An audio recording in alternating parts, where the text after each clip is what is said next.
के पास बने ममता निवास से, जहाँ प्रिया लाल जोड़े में ममता के घर उसकी बहू बनकर आती है। आओ आओ बहू, घर को अपने पैरों से पवित्र करो। ममता घर की दहलीज पार कर ही रही होती है कि अचानक एक बहुत गंदी सी बास पूरे घर में फैल जाती है।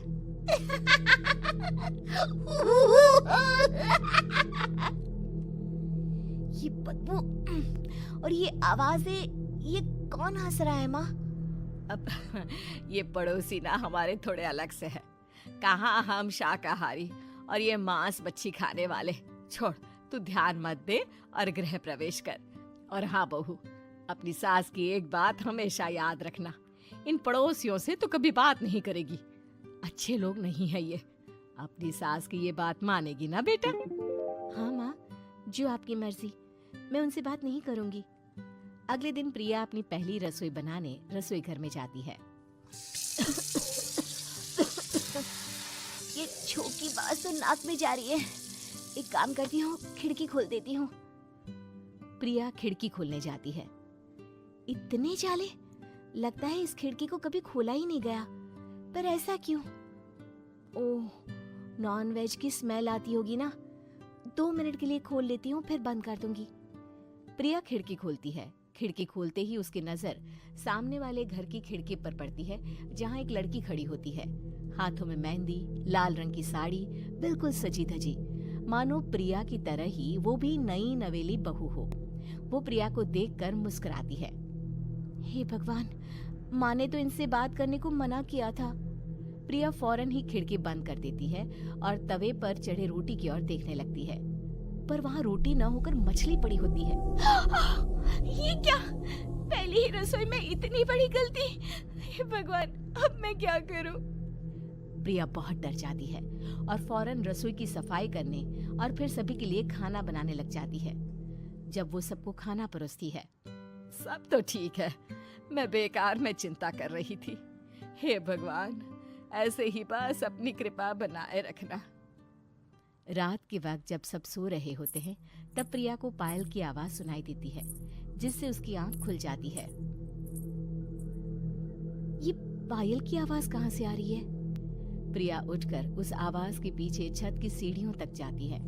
तभी उसे बच्चे के रोने की आवाज आती है। प्रिया छत पर जाती है तो क्या देखती है? वही लाल साड़ी वाली लड़की अपनी गोद में एक नवजात बच्चे को घुमा घुमा कर सुला रही है। तभी प्रिया की नजर उसके पेट पर पड़ती है। ओह गॉड, ये तो प्रेग्नेंट भी है। सुनिए, बच्चा सो नहीं रहा है क्या? मैं कुछ मदद करूं? नहीं नहीं, आपके घर वालों को अच्छा नहीं लगेगा, मैं संभाल लूंगी। स्नेहा की गोद से बच्चा हाथ मारकर प्रिया की गोद में आने को छटपटाने लगता है। दोनों घर अगल बगल में बने होने के कारण प्रिया अरे चाचा, किस पर जल्ला रहे हो? जरा हिसाब देखो। हाँ। बच्चे का वो स्पर्श रात भर प्रिया भूल नहीं पाती और अगली सुबह वो छत पर कपड़े सुखा रही होती है। तभी उसे एक औरत इशारा करके बुलाती है। स्नेहा कह रही थी बाबू तुम्हारी गोद में आते ही सो गया। मैं गौरी, स्नेहा की माँ हूँ। बहू, घर आना, बाबू को खिला भी लेना। शाम को जब घर पर कोई नहीं रहता, बच्चे से मिलने के लिए प्रिया छिपकर अपनी पड़ोसन के घर चली जाती है और कुछ देर बच्चे को खिलाकर वापस लौट आती है।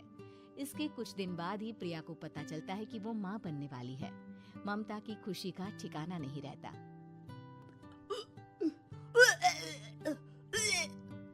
माँ जी, पता नहीं क्यों उल्टी आ रही है। प्रिया भागती हुई वॉशरूम में जाती है तो हरे और लाल रंग की उल्टी करती है। उस उल्टी में से कीड़े निकलते हैं। ये क्या? खून और ये कीड़े! माँ! माँ! प्रिया की आवाज सुनकर ममता दौड़ कर आती है, पर बेसिन में कुछ नहीं होता। प्रिया हक्की बक्की रह जाती है। ये सब क्या हो रहा है? प्रिया घबरा जाती है और अपने कमरे में जाकर सो जाती है। डर के कारण वो इतनी थक जाती है कि उसकी आंख लग जाती है। तब उसे ऐसा लगता है उसके पेट पर मानो कोई बैठा हुआ हो। कौन हो? प्रिया के पेट पर एक 5 महीने की बच्ची बैठी हुई थी, जो बुरी तरह जली हुई थी। माँ, तुम ही मुझे लाई ना अपने पेट में? मैं तुम्हारी माँ नहीं हूँ। कौन हो तुम?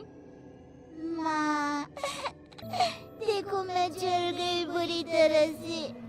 6 महीने पेट में रहने को भी मुझे नहीं मिला। सिला दो ना माँ। बचाओ, बचाओ, माँ। ममता दौड़कर कमरे में आती है। प्रिया की बातें सुनकर वो सब समझ जाती है। तू कहीं बगल वाले घर में तो नहीं जाकर आई ना बहू? मुझे माफ कर दो, मैं गई थी माँ। उस घर में सब मरे हुए हैं बहू। कई साल पहले स्नेहा उस घर में बहू बनकर आई थी। कुछ ही दिन में वो एक बच्चे को जन्म देने वाली थी। पूरा घर बच्चे के आने की खुशी में खोया था कि एक दिन अचानक उस घर में आग लग गई। सब बुरी तरह जलकर मर गए। गौरी आज भी दादी बनने का इंतजार कर रही है और इसीलिए स्नेहा ने अपना अजन्मा बच्चा तुम्हारी कोख में डाल दिया। ममता ये कह रही होती है कि पीछे से उसके पैरों को एक बच्चा पकड़ लेता है। दादी, दादी। माँ, स्नेहा की गोद में यही बच्चा था। ये बच्चा कौन है फिर? तेरी मौत है। तेरी भी दादी। जिस चीज का ममता को डर था वही हो गया। ममता निवास के ऊपर मौत ने चादर बिछा दी थी। प्रिया का पेट ऐसे बढ़ जाता है मानो 9 महीने का हो। 2 हाथ उसके पेट से बाहर निकलते हैं। बहू, संतोष को फोन कर, किसी पंडित जी को बुला बहू। प्रिया का पति भागता हुआ घर आता है। ये तो होना ही था माँ। तेरा पाप तेरे सामने आ गया तो तू सह नहीं पा रही है। स्नेहा घर में आग लगी नहीं थी, माँ ने लगाई थी प्रॉपर्टी की लालच में।